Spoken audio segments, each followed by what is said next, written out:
என்னை மன்னிச்சிட்றி. நான் உனக்கு கஷ்டப்படுத்துகிறேன்னு எனக்கு தெரியும். எனக்கு வேறு வழி இல்லை. நான் என்ன சொல்கிறதுன்னு எனக்கு தெரியல. நான் இங்கே வந்ததுக்கப்புறம் உனக்கு புரிய வைக்கிறேன். கொஞ்சம் அட்ஜஸ்ட் பண்ணிக்கொடு. பொறுத்துக்கோடி. விருத்தரை மட்டும் செஞ்சிடாதடி. ஃபீவர் வேறாச்சு. ஒரு வேளை அழுதுகிட்டே இருப்பாளோ, இன்னும் ஜுரம் அதிகமாகிடுமோ. கோவத்தில் லூசு மாத்திரை கூட போட மாட்டாளே. சொன்னாலும் கேட்க மாட்டா. என்ன பண்ணுறதுன்னு தெரியலையே.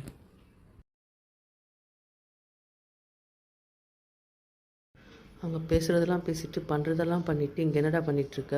அப்படியே என்னவோ சோகமாக உட்காந்துட்ருக்க. டேய் உன்னைத்தான் இங்கே பாரு.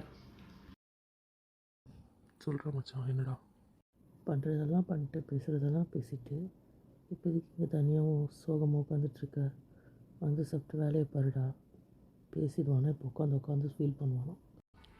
டே மச்சான், என்னை பற்றி தெரிஞ்சு நீ எப்படி பேசினா எப்படிடா? என் வேதனை என்ன உனக்கு தெரியாதாடா? லூசாடா நீ. அங்கே பேசுறதெல்லாம் பேசிட்டு பழுதுட்ருக்க. சீந்துரு. எனக்கு பசிக்கல, எதுவும் வேணாம். நான் இப்படி இருக்க விட்டுடா. நீ போய் சாப்பிட்டு தூங்கக்கூடா. டேய் சொன்னால் கேளு. வந்து சாப்பிட்டு மாத்திரை போட்டு படு.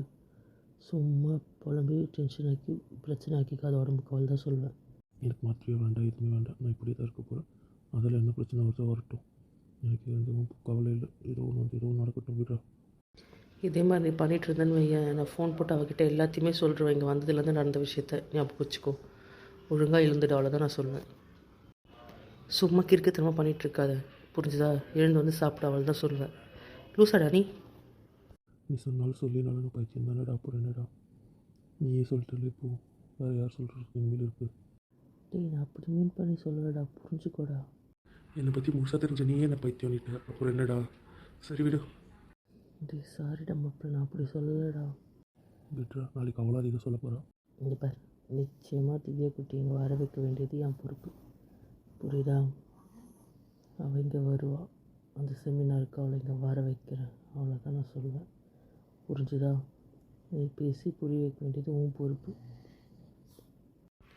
சத்தியமாக நான் வர வைக்கிறேன்டா. நம்ம தயவு செஞ்சு அழுவாது. இது மூஞ்ச மட்டும் தயவு செய்து மாற்று. கடுப்பாக இருக்குது. அவள் என்னை வெறுத்துட்டே இருக்காடா. எனக்கு தெரியுது அதெல்லாம் வரமாட்டாடா. அவள் வரமாட்டேன்றதில் உறுதியாக இருக்கான்றதை அவள் பேசும்போதே புரியுதுடா. விட்டுடா. அதை திருப்பி நான் ஆசைப்படுறதுக்கு விரும்பல. வருவா, வர வைக்கிறேன். நான் சொல்லிட்டல, அவன் நிச்சயமாக வருவாடா. நீ பேசு, அவன் உன்னை புரிஞ்சுப்பா. நான் சொல்கிறேன்ல. நிஜமாக என்ன புரிஞ்சுப்பாளடா? நிஜமாக சொல்லுடா. புரிஞ்சுப்பாடா. நம்ம பொண்ணுடா, அவள் ஏன்டா புரிஞ்சுக்க மாட்டா? இப்போ நீ வர வைப்பல்ல? நான் வர வைக்கிறேன்டா, தயவுசெய்து சிரிடா. சொன்ன உடனே மூஞ்சில் பல்ப் எரியுது பா. முடியல. சரி வா, பசிக்குது, சாப்பிட்டு போய் தூங்கலாம்டா. வாடா, படுத்தாதடா, வாடா. ஓகேடா மச்சா, வா இப்போ போகலாம். இப்போ சாப்பிட்டு நானும் தூங்க ரெடி. வா போகலாம். ஏப்பா ஒரு வழியாக சமாதானம் நீ வாடா. ஆனால் அங்கே ஃபீல் பண்ணிகிட்டு இருப்பாளடா. டேய் மறுபடியும் ஆரம்பித்தா கொலை பண்ணிவிடுவேன். அங்கே எல்லோரும் வீட்டில் இருக்காங்கல்ல, அதனால் அவள் பிஸியாக இருப்பாள். யாரோ பேசிக்கிட்டே இருப்பாங்க, அவள் யோசிக்கலாம் மாட்டா. நைட் ஆகிறதுக்குள்ளே நம்ம ஒர்க் முடிச்சுட்டு வந்துடுவோம்ல, அப்போ நம்ம பேசி சமாதானப்படுத்திக்கலாம். ஒழுங்காக வந்துடு. பிச்சிடுவோம் பிச்சு அவனை வழுந்துடா. சரிடா.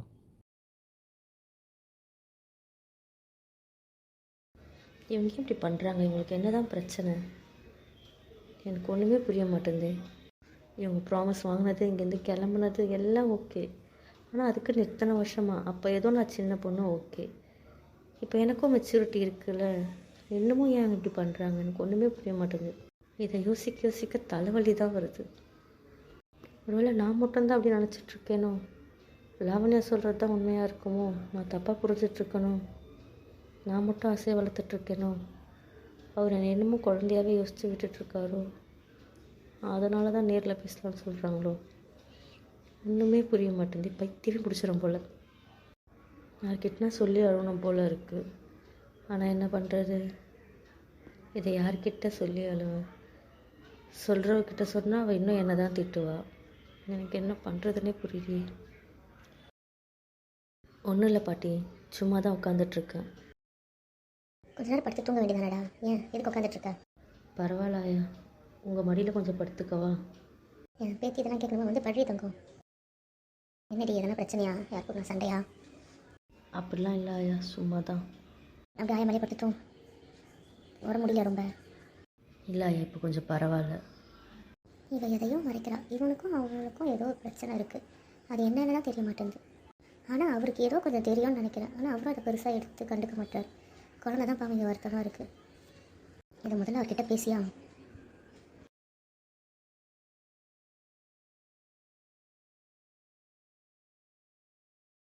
வாமா தெரியாவா வந்து உட்காருவா. இதுக்கு தான் சொல்கிறது கொஞ்சமாவது வேலையை இருந்து ரெஸ்ட் எடு. சொன்னால் கேட்டால் தான் நீ பாரு இங்கே வந்து இப்படி படுத்துட்டு இருக்க. அதெல்லாம் ஒன்றும் இல்லை மீ, நான் நார்மலாக தான் இருக்கேன். ஏதாவது குடிக்க ஏதாவது வேணுமா? வேணாம் தாத்தா, எதுவுமே வேண்டாம். உங்கள் எல்லாருக்கும் ஏதாவது வேணுமா போட்டு வருவா? ஒன்றும் தேவையில்லை சொல்லி வந்து ரெஸ்ட் எடுப்பா, வந்து உட்காருவா. சரிங்க மாமா. எங்கே மீ மற்றவங்களெல்லாம் காணோம்? பசங்க, சித்தி, டாடிலாம் எங்கே மீ? எல்லாம் கோயிலுக்கு போயிருக்காங்க. உன்னால் முடியல ஏதாவது ஒன்று எடுத்து அவங்க போயிருக்காங்க. Okay me. மருமகள்லாம் அந்த ட்ரிப்புக்கு போனாங்க. எப்படா முடியுது? எப்போ வராங்க? அம்மா ஃபோன் பண்ணாங்க, இன்னும் ஒரு வாரம் ஆகுமாயா. நாங்களே ஊருக்கு போயிடுவோம், அப்புறமா தான் வருவாங்க. மாமிலாம் அவங்க கூட தானே போயிருக்காங்க, ஒன்றா தான் சுற்றிட்டுருக்காங்களாம் சொன்னாங்க. அந்த தாத்தாக்கு தான் 2 நாள் உடம்பு சரியில்லையா, அப்புறம் பரவாயில்லையாம். இப்போ அவரும் நார்மலாக சுற்றிட்டு தான் இருக்காங்கன்னு ஃபோன் பண்ணாங்க, அம்மா சொன்னாங்க. அவள் எங்கம்மா ஃபோன் பண்ணுறா? அவளுக்கு சுத்ததான் சரியாக இருக்கும்ல. அரசனோட அவங்க அப்பா தாம்மா ஃபோன் பண்ணி சொல்வார் இங்கே போகணும் அங்கே போகணுன்னு. அதனால தான் தெரியுது, இல்லைன்னா எந்த கதையும் தெரியாது. ஏதாவது ஜூஸ் குடிக்கிறியாடா? இல்லை மாமா வேண்டாம், நான் நல்லா தான் இருக்கேன், வேண்டாம். என்னதான்டா பிரச்சனை சொல்லு மாமா கிட்ட. என்ன பிரச்சனை? அதெல்லாம் ஒன்றும் இல்லையே மாமா, ஏன் அப்படி கேட்குறீங்க? அப்புறம் எதுக்கு சாப்பிடாம இருந்து இப்படி உடம்புக்கு எடுத்துக்கிட்ட?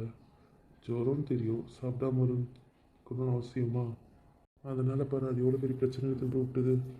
2 நாள் எப்படி ஆகிட்ட பாரு. பிடிக்கல மாமா, அதனால தான் சாப்பிடல, வேறு ஒன்றும் இல்லை. இதே தான் நான் பண்ணுறேன். உங்கள் செல்லத்தில் தான் இப்படி பண்ணுறா.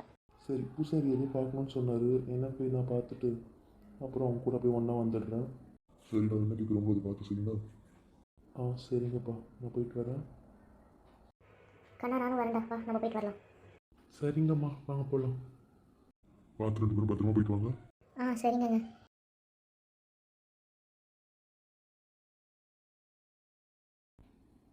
தம்பி தான் பண்ணுறான். ஹலோ சொல்லுப்பா, இப்போ தான் ஆஃபீஸ்லேருந்து வந்தியா? ஹலோ, எப்படிப்பா இருக்கீங்க? நல்லா இருக்கீங்களா?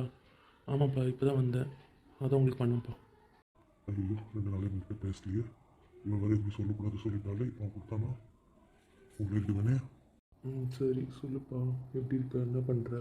என்னப்பா தாத்தா ஃபோன் போட்டு எடுக்க மாட்டாரு, தாத்தா லைன்லேயே வர மாட்டாரு, என்னதான் விஷயம்? கோயிலுக்கு அதுக்கு இதுக்கு போயிட்டு வந்தோம்லடா, அதனாலயா இருக்கும். இங்கே வேறு நிறைய பிரச்சனை இல்லை, அதனால தான் இருக்கும். வேறு ஒன்றும் இல்லை, தான் இருக்காரு, கொடுக்குறேன். நான் கொடுத்துட்டு போகிறேன், நீ பேசு. எனக்கு கோயிலுக்கு கொஞ்சம் வேலை இருக்குது. என்ன? சரிங்கப்பா, கொடுத்துட்டு போங்க. இந்தாங்கப்பா. சரிம்மா, வாங்க போகலாம்.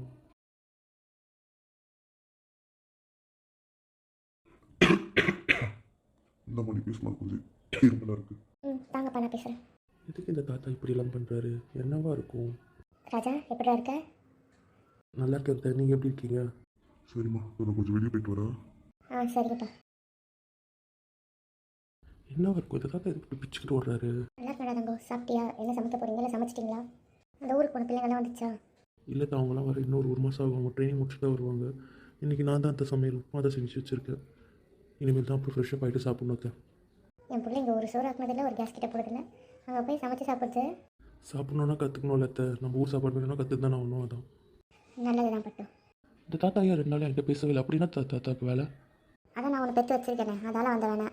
பாவம், அவருக்கு எங்கே ஓய்வு வந்துச்சு, அது கூடவே இருந்தார். திவ்யாலியா? திவ்யாவில் என்னத்த பிரச்சனை? உனக்கு தெரியாதா? தெரியாது அத்தை. அவளுக்கு ஜுரமாச்சேப்பா. அது தாத்தா சொன்னார் அத்தை. வந்த அன்னைக்கு மறுநாள் சொல்கிறோம்.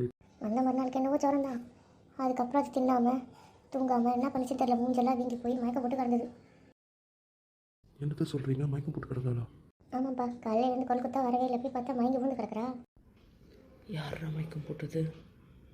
எல்லாம் உன் தங்கச்சி தான். அப்புறம் என்ன சித்தா? இதுக்கு மேலே நம்ம இங்கே இருக்க வேண்டாம், நம்ம கிளம்பிடுறது நல்லது. மீ, எனக்கு தூக்கம் வருது, நான் போய் தூங்குறேன் மீ. ஏய், தாப்பால் போடாமல் தூங்கு. அதுக்கப்புறம் இதுக்கு முன்னாடி நான் வந்து பார்த்துப்பேன். தாப்பால் போடாத, புரியுதா? சரி மீ. இந்த அவளுக்கு தூக்கம் வருதுன்னா அதை உள்ளே போக சொன்னப்பா, வேறு ஒன்றும் இல்லை. அவள் அங்கேயா இருந்தா? இப்போ தான் டயர்டாக இருக்குன்னு உள்ளே போயிட்டாப்பா. இங்கே வந்ததுலேருந்தே அவளாக இல்லை, ரொம்ப டயர்டாக இருக்கா, உடம்பு சரியில்லை. பாவம், குழந்தைக்கு என்னன்னே தெரிலடா, ஒரே டல்லாக இருக்கா, மூஞ்சி சரியில்லைடா. எது கேட்டாலும் சொல்ல மாட்டேன்றா, உன் முன்னே இருக்கா. ஏதாவது சொன்னாவா செய்யலாம். வேலையில் ஏதாவது பிரச்சனையா, வேறு ஏதாவது பிரச்சனை கொடுக்குறாங்களா, எதுவுமே தெரியல. ஒன்றும் இல்லைன்றா, ஆனால் கொஞ்சம் நாளாகவே அவள் சரியில்லைடா. அப்படியாத்த சொல்கிறீங்க? அப்படியா இருக்கா? ஆமாண்டா, என்னத்த சொல்கிறது. அப்புறம் டாக்டர்கிட்ட போய்ட்டு ட்ரிப்ஸ் ஏற்றிட்டு ஒரு நாள் ஃபுல்லாக கண்ணே திறக்கலடாது. நேற்று மத்தியமாக தான் கண்ணே திறந்தது. அதுக்கப்புறத்துலேருந்து இப்படி தான் இருக்குது. சரியாகவும் சாப்பிட மாட்டேங்குது. என்னன்னு சொல்கிறது, ஒன்றும் புரியல அதை பற்றி. நீங்கள் கவலைப்படாதீங்க அத்தை. நான் பேசுகிறேன் அவகிட்ட. என்ன நான் பேசுகிறேன். நீங்கள் வருத்தப்படாதீங்க. இப்போ உடம்புக்கு எப்படி தான் இருக்கு அவளுக்கு? ஜுரம்லாம் சரியாயிடுச்சு தான், ஆனால் என்னென்னு தெரியல, ரொம்ப இருக்கா. அதனால் உடம்பு வலி அது மாதிரி இருக்கான்னு தெரியல. மற்றபடி வரா, கொஞ்ச நேரம் பேசுகிறா, உள்ளே போய் பூண்டுது, வெளியவே இருக்க மாட்டேங்குது. ஊரில் வந்து எவ்வளோ வீட்டுக்கு போய் தெரியவா, யார் வீட்டுக்கும் போகல. எல்லாரும் உன் பொண்ணு வந்திருக்கான்னு கேட்குற அளவுக்கு தான் இருக்குது. எங்கேயும் போகல, யாரையும் பார்க்கல, வீட்டுக்குள்ளேயே இருக்காடா. ஃபீவர்னால தான் அப்படி இருப்பா, மற்றபடி வேறு ஒன்றும் இருக்காது. நான் பேசுகிறத நீங்கள் கவலைப்படாதீங்க. நான் என்னன்னு கேட்குறேன். சரிடா, நீ பார்த்துக்கோ. வேறு என்னடா? வேறு ஒன்றும் இல்லை அத்தை, நீங்கள் உடம்பு பார்த்துக்கோங்க, அவளையும் கொஞ்சம் பார்த்துக்கோங்க அத்தை. நான் அவட்ட பேசுகிறேன், நீங்கள் கவலைப்படாதீங்க அத்தை, ஒன்றும் இல்லை. அவளை கொஞ்சம் பத்திரமா பார்த்துக்கோங்க அத்தை. நான் பார்த்துக்கிறேன்டா, நீ கவலைப்படாத. என்ன? சரிங்க அத்தை, வச்சுட்டு அத்தை, பாய். என்னடா அவளுக்கு ஆல்ரெடி ஜுரம் தானே, இன்னுமா சரியாகல? நீ சொன்னது சரிதான் மச்சான், என்னால் அவளுக்கு பிரச்சனை மட்டும்தான்டா இருக்குது. ஏய், அன்றைக்கி ஏதோ கோவத்தில் சொன்னது, அது என்ன பிடிச்சிட்டு இருப்பியா? இல்லைடா மச்சான், நைட் ஃபுல்லாக வளர்ந்துருக்கா போல, அதனால் முகம்லாம் வீங்கி சரியாக சாப்பிடாம அவள் சுத்தமாக சாப்பிட்ருக்க இல்லைடா. அதனால ஜுரத்தில் சாப்பிடாம இருந்தால் அழுது மயங்கி விழுந்துட்டுருக்கா. என்னடா சொல்கிற? மயங்கி விழுந்துட்டாளா? அப்புறம்? ஆமாண்டா, ஹாஸ்பிட்டல் எடுத்துகிட்டு போய் சேர்த்திருக்காங்கடா. நேற்று மதியம் தாண்டா கண்ணே முழிச்சிருக்கா. அப்போ கூட சரியாக யார்ட்டையும் பேசலையா, எங்கேயும் போய் ரூம்லேயே இருக்கான்னு சொல்கிறாங்கடா அத்தை. அவளாவே இல்லைன்னு சொல்கிறாங்கடா. டேய், அதுக்கு தாண்டா சொல்கிறேன், பேசு. நீ ஏன்டா புரிஞ்சிக்கவே மாட்டேற? டேய், என் பிரச்சனை உனக்கு என்னன்னு தெரியாதா? என்னடா உன் பிரச்சனை? பேசி தான் பார்க்கணுன்னு தோணும், பார்க்கணுன்னு தோணுச்சுன்னா அங்கேயே போயிருக்கணும்னு தோணும். அவள் தானே தயவுசெய்து போயிடலாம், வாடா. இப்படி ஆளுக்கு ஒரு பக்கம் ஒவ்வொருத்தராக கஷ்டப்படுறதுக்கு அப்படியே போயிடலாம்டா.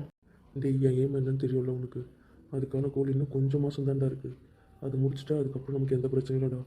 அவளை யார் முன்னாடியும் விட்டு கொடுக்காம, யார் முன்னாடியும் தலை குனியாமல் நான் பார்த்துக்கலடா. இதெல்லாம் உன்கிட்ட கேட்டாளா? நான் அவளை யாரும் எதுவும் சொல்லிடக்கூடாதுல்ல. டேய், கிறுக்கு மாதிரி பண்ணாதடா. நம்ம லோன் போட்டுக்கலாம்டா. நீ ஏன்டா கடனே இல்லாமல் எல்லாத்தையும் பண்ணணும்னு நினைக்கிறேன். கொஞ்சம் கடன் வாங்கினா ஒன்றும் தப்பு இல்லை. அப்படி இல்லைடா, அவங்க மாமா முன்னாடி நான் அதை பண்ணியே ஆகணும்டா. தயவுசெய்து புரிஞ்சுக்கூடா. அப்போ அது அங்கே சாப்பிட்டோம், நீ இங்கே சாவு, சரியா? டேய் மச்சான், வாயில அந்த மாதிரி சொல்லாதடா. சரிடா, அட்லீஸ்ட் வாரத்தில் ஒரு நாளாவது பேசு. இல்லை பேசுகிறேன்னு ஒரு சும்மாவாவது சொல்லண்டா. அதையும் பண்ண மாட்டேன்ற. அதுக்கப்புறம் அவள் இங்கே வரலைன்னா எனக்கு தெரியாது. டேய், நீ தானடா வர வைக்கிறேன்னு வாக்கு கொடுத்தேன். நீ இப்படி நல்லா சம்பவம் பண்ண வந்துடுவா. டேய் மச்சான், வாக்கு மீறதெல்லாம் தப்புடா. நீ இப்படி பண்ணிட்டு நல்லா வாக்கை காப்பாற்றலாம் என்ன? டேய், இப்போ நிஜமாவே பார்க்கணும் போல இருக்குடா. வீடியோ கால் போட்டு பேசு. மாட்டேன். அப்போ நீ எதனா பண்ணி தொலை, என்னை விடு. டேய், உன் தங்கச்சிக்கு தானே உடம்பு சரியில்லைங்கிற ஒரு ஃபீலிங் இருக்காடா. ஃபீல் பண்ணுறதா இருந்தால் உன்னை தாண்டா போட்டு தள்ளணும். அவ்வளோ நோயாளியாக்குறதே நீ தானே. என்ன பண்ணுறது? ஒரு பக்கம் ஃப்ரெண்டு, ஒரு பக்கம் தங்கச்சி, நடுவில் மாட்டி முழிக்கிறேன். வேறு என்ன பண்ணி தொலைகிறது? சாரிடா மச்சான். தயவுசெய்து ஃபோன் போட்டாவது பேசுடா. அந்த சாரி அங்கே கேளுடா. தயவுசெய்து கெஞ்சி கேட்குறேன்டா. இன்னும் ஒரு வாரம்டா. அதுக்கப்புறம் வரணுன்னா இதை நீ தான் செய்யணும். நீ அதுக்கப்புறம் பேசாது, இதை மட்டும் சொல்லிவிடு. நான் நேரில் பேசுகிறேன், இப்போ இதை மட்டும் பேசு. ஏதோ ஒரு 2 வார்த்தை கூட பேசு, அவ்வளோதான். டேய், அதுக்கப்புறம் அந்த ஒரு வாரம் வரைக்கும் என்னால் முடியாதுடா. அது எனக்கு தலை வெடிக்கிற மாதிரி இருக்குமேடா. நான் சீரியஸாக சொல்கிறேன். டாக்டர்கிட்ட கேட்டு ஒன்றுத்துக்கு 4 மாத்திரை கூட மாற்றி வாங்கி தரேன். தயவுசெய்து இப்போ பேசு. எனக்கு தெரிஞ்சு இதுதான் உங்களுக்கு ஸ்ட்ரெஸ் அதிகமாக இருக்கும். நீ பேசிட்டாலே கொஞ்சம் கம்மியாக இருக்கும் தான் நான் நினைக்கிறேன். இல்லைடா, எனக்கு பயமாக இருக்குது. நீ பயந்துகிட்டே இருந்தேன்னு வச்சுக்கேன், ஒன்றும் வேலைக்காகாது. அவ்வளோதான் நான் சொல்லுவேன். மச்சான், அவள் வேணும்னு நினச்சின்னா பேசு, வேணாம்னு நினச்சின்னா இப்படின்னா போ. டேய், என்னடா இப்படி சொல்கிறேன்? இதை தெரிஞ்சும் நீ பேசலன்னு வச்சுக்கேன், பக்கத்தில் இருந்தான்னு வேற சொல்கிறேன். இது தெரிஞ்சும் நீ பேசலன்னு வச்சுக்கோயேன், அவள் என்ன மென்டாலிட்டியில் இருப்பா, என்ன முடிவெடுப்பான்னு எனக்கு தெரியாது. அதுக்கப்புறம் நான் உன் பக்கத்தில் உனக்கு சப்போர்ட் பண்ண முடியாது. அவ்வளோதான் நான் சொல்லுவேன். அப்போ நான் அவள் பக்கம் தான் நிற்பேன். டேய், நீ எப்படி சொன்ன எப்படிடா? நல்லா யோசிச்சுக்கோ மாப்பிள்ள. வேணும்னா பேசு, வேணான்னா விட்டுரு. அவள் என்ன புரிஞ்சுப்பாள். ஏய், நம்மளை பார்த்து வளர்ந்தவடா அவள். ஏன்டா இப்படி யோசிக்கிற? எனக்கு எந்த பிரச்சனை இருந்தாலும் அவள் ஏற்றுப்பாள்டா. ஏற்றுப்பாடா, பயப்படாதடா. இதெல்லாம் ஒரு பிரச்சனையே இல்லைடா. ஏன்டா இப்படி பண்ணுற? இல்லை மச்சான், எனக்கு பயமாக இருக்குது. பேசினா அவகிட்ட நான் எந்த உண்மையும் மறைக்க மாட்டேன். அதனால தாண்டா எனக்கு பயமாக இருக்குது. அதனால தான் நேரில் பேசணும்னு நினைக்கிறதுக்கான காரணமே அதான்டா. டேய், இப்போ ஒரு 2 நாள் பேசிட்டு அவள் உடம்பு சரியாகட்டும். தயவுசெய்து கெஞ்சி கேட்குறேன். அதுக்கப்புறம் அடுத்த பிரச்சனையை அடுத்தது பார்த்துக்கலாம்டா. சரி மச்சான், ரெஸ்ட் எடுக்கிறேன்னு உள்ளே போயிருக்காடா. கொஞ்ச நேரம் கழிச்சு பண்ணலாமா? தூங்கிட்டானா? நம்ம ஃபோனை கொடுன்னு சொல்ல போகிறோன்றதுனால அங்கே இல்லாமல் அவள் போயிருப்பா. வேறு ஒன்றும் இல்லை. நீ முதல்ல மூஞ்ச கழுவி ஃப்ரெஷ் ஆகிட்டு வந்து உட்காரு. நான் ஏதாவது தரேன், சாப்பிடு. சாப்பிட்டுட்டு பேசு. ஃபஸ்ட்டு சாப்பிடு. மூஞ்ச பாரு எப்படி இருக்குன்னு. இல்லைடா, பேசிட்டே சாப்பிட்லாம்டா. ஒன்றும் தேவையில்லை. ஃபஸ்ட்டு சாப்பிட்றலாம், அதுக்கப்புறம் பேசலாம். இல்லை மச்சான். சொல்கிறல்ல. அப்புறம் நீங்கள் ரொம்ப நேரம் பேசுனீங்கன்னு வச்சுக்கோ, எனக்கு பசி எடுக்கும். ஃபஸ்ட்டு சாப்பாடு, அப்புறம் பேசலாம். போய் ஃப்ரெஷ்ஷாக போ. சரிடா. அவள் ஏதாவது சொல்லி, இல்லை இவன் ஏதாவது சொல்லி பிரச்சனை வந்துச்சுன்னா, அதனால் ஃபஸ்ட்டு சாப்பிட்டுட்டோங்க, அதுக்கப்புறம் பேசிட்டோம். இவங்க 2த்தையும் வச்சுக்கிட்டு ஒன்றும் பண்ண முடியல. இவனும் பாவம் தான், அவளும் பாவம் தான். என்ன பண்ணுறது? அவள் வேறு யோசித்து யோசித்து உடம்பு சரியில்லாமல் ஆகிட்டாப்போ. சரி, குழந்தைய நாங்களும் கஷ்டப்படுத்துகிறோம், எங்களால் பக்கத்தில் இருந்து கூட பார்த்துக்க முடியல. சரி பார்ப்போம், எல்லாம் மாறும்.